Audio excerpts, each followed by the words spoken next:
Et puis j'aimerais ce matin vous entretenir encore quelques petites minutes très courtes sur « Je connais tes œuvres ». On a lu tout à l'heure dans l'Apocalypse « Je connais tes œuvres ». Alors on va lire ensemble dans Hébreux chapitre 13, verset 14. Un rappel des choses élémentaires de la foi chrétienne. Hébreux 13, verset 14. Nous n'avons point ici-bas de cité permanente, mais nous cherchons celle qui est à venir. Nous n'avons pas sur la terre quelque chose qui dure toujours. Nous cherchons ce qui va durer toujours, parce que sur la terre, nous sommes environnés de choses passagères. Il faut le dire aussi par rapport à l'époque que nous traversons. On ne peut pas s'installer en disant « ça restera toujours comme ça, il n'y aura jamais de changement ». L'apôtre Paul dit « les choses visibles sont passagères, les choses invisibles sont éternelles ». Et l'apôtre Pierre disait « les cieux passeront, disparaîtront avec un bruit terrible ». La terre, avec tout ce que nous avons fait sur la terre sera jugée par le Seigneur. Donc tout est provisoire. Et pourtant, tout ce que nous faisons a des répercussions éternelles. Voyez-vous les contradictions. Tout passe, mais ce que nous faisons ne passera jamais. Alors, si tout passe, si tout est passager, nous devons bien nous conduire comme Dieu veut. Nous devons vraiment respecter les commandements du Seigneur et lui être fidèles parce que nous ne passerons pas, nous ne disparaîtrons jamais. Et rappeler aussi que Dieu use de patience envers nous, ne voulant pas qu'aucun périsse. Et si la terre a continué malgré toutes les guerres et tous les événements, c'est parce que Dieu ne veut pas que personne périsse, mais que tous nous puissions arriver à une réelle repentance, c'est-à-dire un changement de vie total pour plaire au Seigneur. Nous n'avons pas sur la terre de cités, de maisons, de villes permanentes. Nous passons. L'apôtre Pierre disait aussi, nous sommes des voyageurs, nous sommes des pèlerins sur la terre. Nous ne nous attachons pas aux choses qui vont passer. J'aimerais aussi faire la lecture dans Hébreux chapitre 13, verset 20. Un beau verset. Que le Dieu de paix, Hébreux 13, 20, que le Dieu de paix qui a ramené d'entre les morts le grand berger des brebis, par le sang d'une alliance éternelle, notre Seigneur Jésus, vous rende capable de toute bonne œuvre pour l'accomplissement de sa volonté, qu'il fasse en vous ce qui lui est agréable par Jésus-Christ, auquel soit la gloire au siècle des siècles. Amen.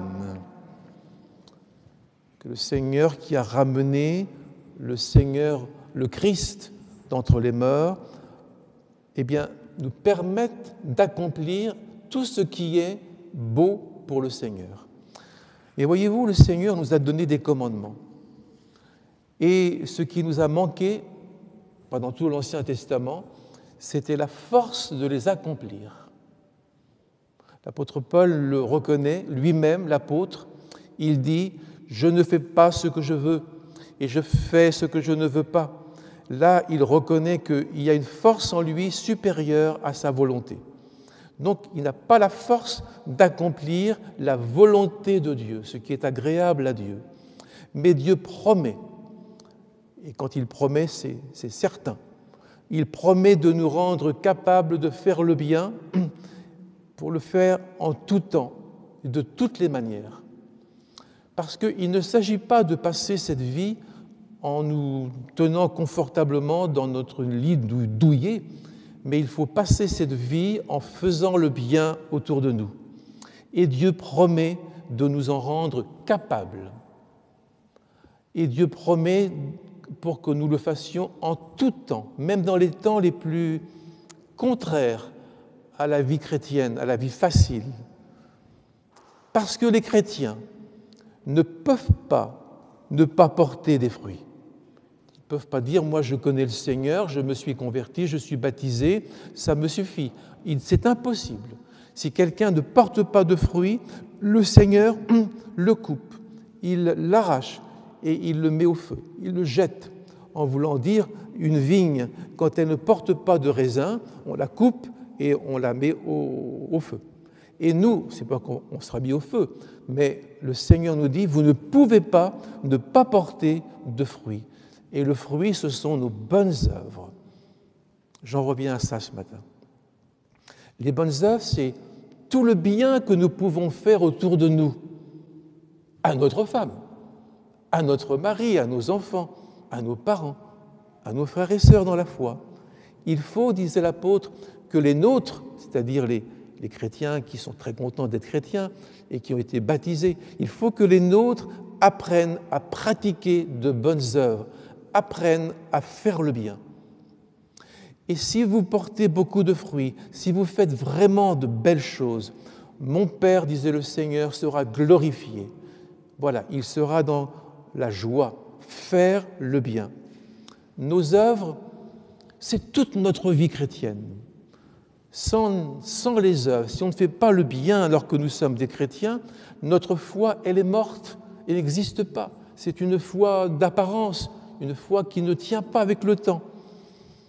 Les églises de l'Apocalypse, nous en avons vu une ce matin, les églises de l'Apocalypse, malgré toutes les difficultés que ces églises rencontraient, eh bien, elles accomplissaient les commandements de Dieu. Elles apprenaient même à corriger leur manière de vivre. Le Seigneur disait à cette église dont nous avons lu la lettre, « Je n'ai pas trouvé tes œuvres parfaites devant mon Dieu ». Donc il faut que tu corriges, il faut que tu améliores le bien que tu pourrais faire aux autres. Il ne s'agit pas seulement de donner une pièce dans une marmite, mais il s'agit aussi d'avoir un bon caractère, être patient, être doux, que votre douceur soit connue de tous les hommes. Notre douceur apaise plus qu'une pièce dans la main. Notre douceur, c'est une façon de transmettre la paix du Christ. Jésus disait, votre paix viendra sur les hommes, sur les femmes, les enfants, votre paix. Alors il faut que nous apprenions à être des frères et sœurs de la paix. Vous êtes d'accord ? Nos œuvres, ce sont tous nos gestes envers les autres. Nos œuvres, c'est tout ce que nous disons, tout ce que nous faisons, parce qu'il faut tenir la main des autres. On n'entrera pas dans le royaume des cieux l'un sans l'autre, en disant « moi, ce qui compte, c'est que je sois sauvé ». Bon, les autres, ils vont s'arranger. On ne rentrera pas les uns sans les autres, et nous serons jugés selon nos œuvres, selon ce que nous avons fait pour améliorer, soulager la vie des frères, des malades, du pasteur, des parents, tout ce que nous avons fait pour soulager, améliorer. Tout cela, c'est le fruit, sont les œuvres qui montrent que nous avons la foi. Alors les œuvres, voyez-vous, sont nécessaires aujourd'hui parce que le monde connaît un temps de troubles majeurs dans tous les domaines. Et les chrétiens, là, ils ont un rôle lumineux à jouer. Nous serons jugés pas seulement selon la foi, nous serons jugés selon ce que nous avons fait, ce que nous avons dit.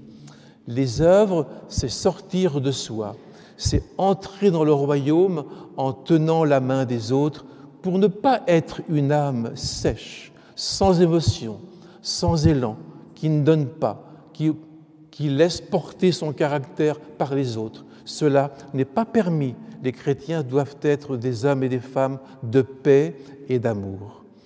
Et dans les temps les plus difficiles, parce que là, nous y sommes, on en a parlé depuis longtemps, nous y sommes, même si ça ne touche pas directement la France et notre ville. Dans les temps les plus difficiles, il y a des œuvres à faire. Vous connaissez la parabole de Jésus sur le jugement dernier. J'ai eu faim et vous m'avez donné à manger. Voilà une œuvre. J'ai eu soif, vous m'avez donné à boire. J'étais malade et vous m'avez visité. J'étais en prison et vous êtes venu me visiter. Toutes ces œuvres-là, je pense qu'elle nous montre des temps difficiles parce que quand les frères ont faim, ça va mal. Quand ils ont soif, ça va mal. Quand ils sont en prison ou à la guerre, quand ils sont malades, tout ça, ça montre un monde cassé, un monde difficile, un monde qui a besoin de nous, de notre générosité, de notre amour. Alors, vous me direz, mais est-ce que ces gens à qui on a donné à manger, à boire, est-ce qu'ils se sont convertis? Est-ce que ça a servi à les rapprocher de Dieu? Parce que donner à manger, ça ne convertit personne, bien sûr. Mais remarquez bien dans le texte, on ne peut pas le lire ce matin, ce serait trop long, remarquez bien qu'il est dit « ce que vous avez fait à l'un de ces plus petits de mes frères ». De mes frères, a dit Jésus. Ça veut dire que ces gens à qui vous avez donné, vous avez partagé, peut-être qu'ils sont devenus chrétiens. Peut-être que quand vous l'avez fait, ils n'étaient pas chrétiens, mais ils sont devenus par votre exemple, par votre témoignage, par votre amitié, par votre secours. Ils sont devenus, et Jésus, au jugement dernier, à la fin de tout, il dira « ce que vous avez fait à l'un de ces plus petits d'entre mes frères ». Eh bien, que Dieu vous bénisse. Je pense que ça, ce sont les œuvres que nous devons pratiquer aujourd'hui. Faire du bien autour de nous. Ce n'est pas des œuvres des multinationales gigantesques, c'est faire le bien, c'est porter un peu le fardeau de l'autre, l'écouter, l'encourager, prier pour lui, être là, présent, dans son deuil, dans son chagrin. Et vous savez la promesse de Jésus, heureux dès maintenant dans l'Apocalypse chapitre 13 ou 14, ceux qui meurent dans le Seigneur, parce qu'ils se reposent de leurs œuvres et leurs œuvres les suivent. On rentrera dans le ciel avec tout un wagon de tout ce que nous avons fait sur la terre. La terre n'est pas un endroit où vite on va au culte et après on fait ce qu'on veut. Non, chaque jour, chaque instant de chaque jour, nous préparons notre éternité et le royaume de Dieu. Nous entrerons dans le ciel avec ce que nous avons fait de bien autour de nous. Et puis, quand on fait le bien, l'apôtre Paul le dit tellement merveilleusement, Dieu console par nous, il vient par nous, il s'approche des gens par nous, il agit par nous. C'est par nous que le Seigneur établit son œuvre sur la terre.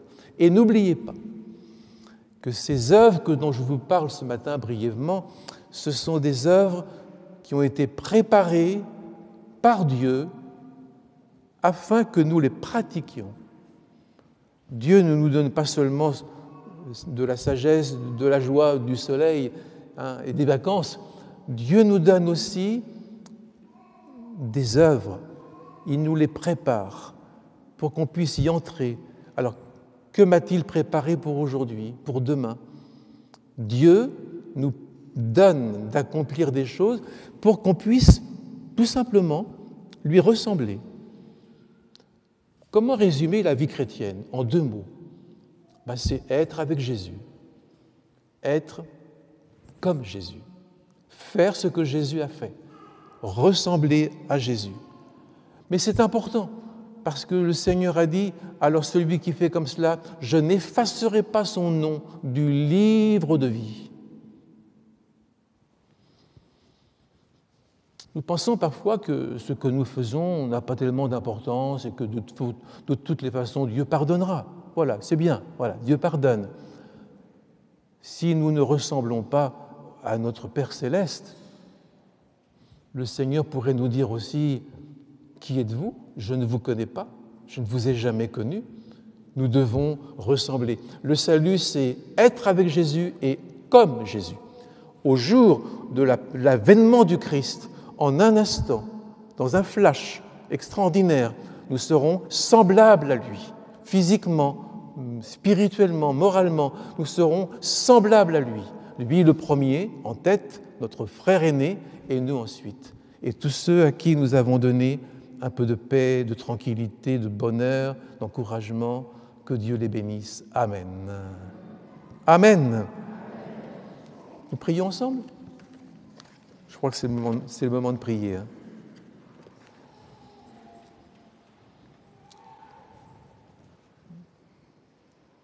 Seigneur, dans ce temps, pas comme les autres, pour nous, nous voulons ressembler à Jésus-Christ et nous voulons nous tenir à son ombre, à ses côtés. Nous voulons rester fidèles à celui qui est allé jusqu'à la mort de la croix. Nous ne voulons pas vivre pour nous-mêmes, pour nos intérêts, pour nos plaisirs. Nous voulons vivre pour celui qui nous a donné la vie. Parce que si nous vivons, c'est pour être avec le Seigneur. Et quand nous mourrons, ce sera encore pour être avec le Seigneur. Alors, soit que nous vivions, soit que nous mourions, nous sommes toujours avec le Seigneur.